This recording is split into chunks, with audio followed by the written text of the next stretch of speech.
with AMETS, the Akron Metropolitan Area Transportation Study, and we do bike and pedestrian funding as well as roads. And so we started doing these Bike-N-Brainstorms as a way to get feedback about what the community wants to invest in. So instead of having a bike meeting in your typical meeting room setting, we're doing an active public meeting where we're getting out on the road, experiencing it, and getting feedback.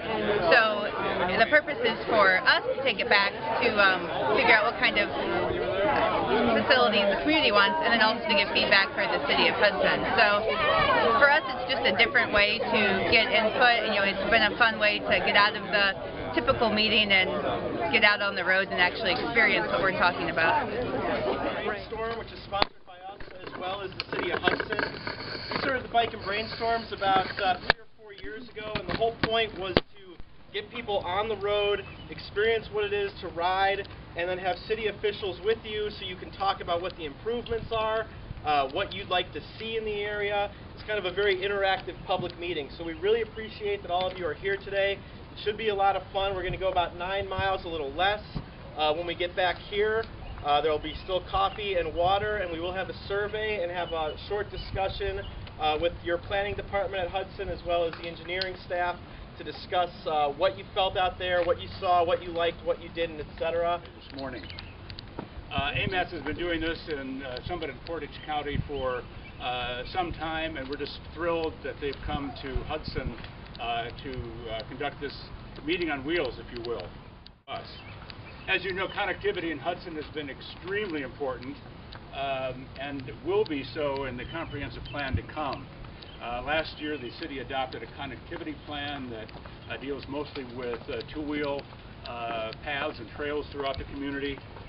So as we develop this system in Hudson, your participation and comments today will be very instructive. So you have a job to do today, not only to enjoy the ride, but to pay attention as you drive, ride, and provide your comment en route to the people that will, the staff that will be on the ride with you, but pay a special attention to the kind of facility that you're driving on, whether it's a path, a bike lane, a sidewalk, a route that doesn't have any bike facilities.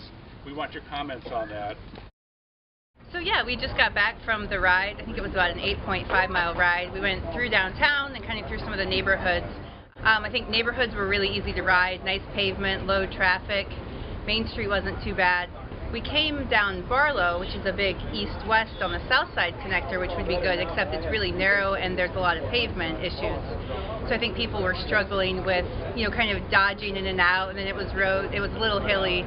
And then we came back up 91, which had a lot of width, but it had some places that had a bike lane, some places that didn't, so people were talking about there's a lot of different obstacles, and you had the traffic that it was a little wider.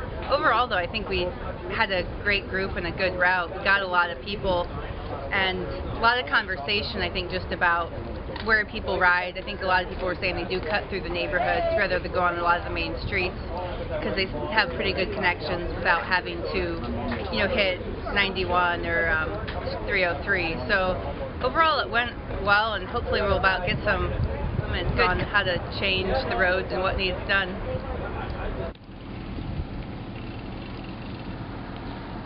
We're back. We're not coming